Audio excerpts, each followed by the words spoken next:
the first thing I would like to do is to share with people that something that they probably already know, and that is corrections is broken. That it simply isn't working. What we're doing is we're putting people away and setting them into programs that are punitive, judgmental, and kinds of programs that simply don't work for changing behavior. So we have to take a look as a community at what we need to do in order to make change so that when people do break the law, that when they come out of prison, they don't break it again. Right now, almost 2/3 of people who go into prison come out and break the law again. So one of the system is set up so that there's really no rehabilitation. About 30 so years ago, we had an emphasis on rehabilitation.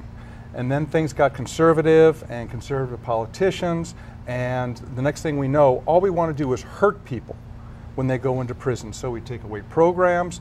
There are very few programs in prison right now. Maybe 25% of inmates actually get any meaningful programs. That means 75% are not. So we need to be making some changes within correction. And one of the programs that we have worked on is what happens when they get out.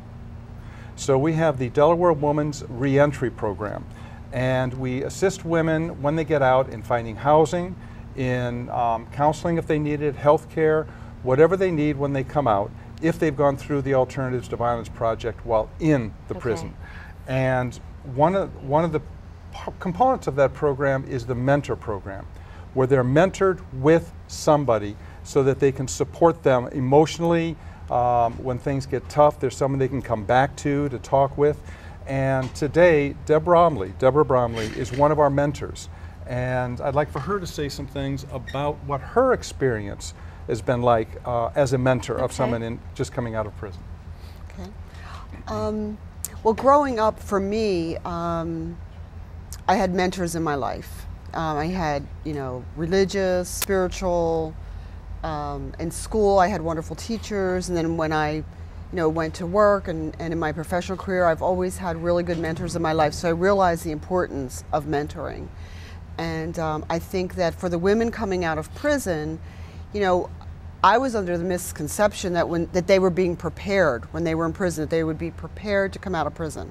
And they're not. I mean, they come out, they don't have jobs, they don't have a place to live, they may not be with their families. So I am mentoring a woman who was released from prison about 6 months ago, and her family is not in the area, and because of her probation restrictions, she needs to stay in the state of Delaware for 6 months. So when she came out of prison, I was really the only connection that she had outside of prison. So through John's organization, a Center for Relational Living, I found some resources for housing, worked with John and his colleagues to get her into a transitional housing program.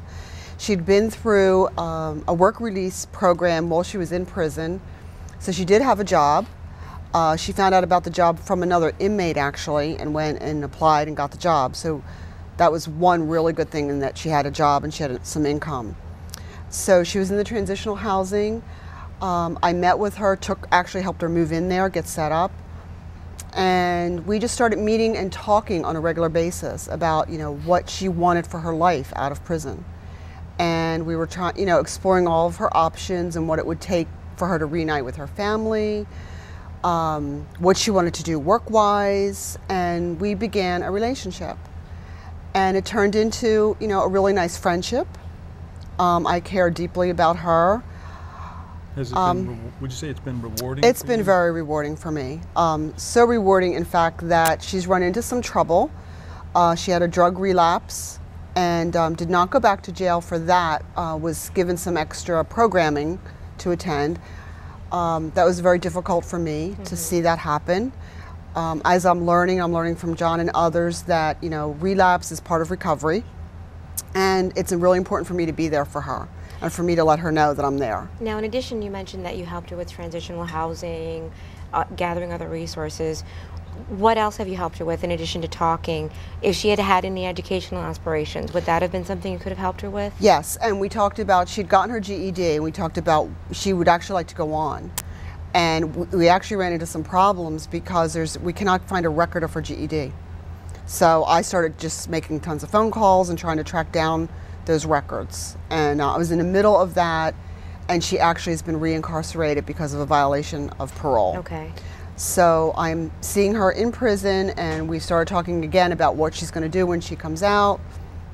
And other things I've done with her is I've got her enrolled at the library card, started using the library as a resource for getting her on the computer. She really didn't know a lot about getting online and the resources that are online. So we had just started working on that, and I'd hope to do more. I will do more with her on that. I think, Shauna, that it's a difficult thing for somebody to go into prison and then come out and be successful. And we think, well, they come out and they've done their time, therefore they should get their act together. Well, it's not that easy. And sometimes relapse is a part of recovery. Paulette, who was on this show, I think in November, she talked about having gone back into prison, come out, back into prison, gone out. There was always her mentor that she came back to.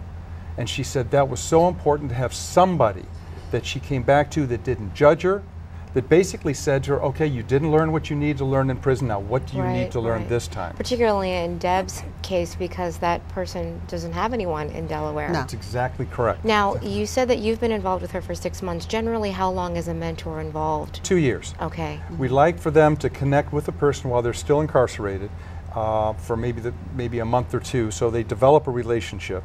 Then they are connected with each other for 2 years, and it's how often they see each other is up to them. Okay. And I'm sorry, but I tried to impress on, my mentee, as we call him, that I'm there for her and I'm a phone call away. And we have talked on the phone a lot in between seeing each other.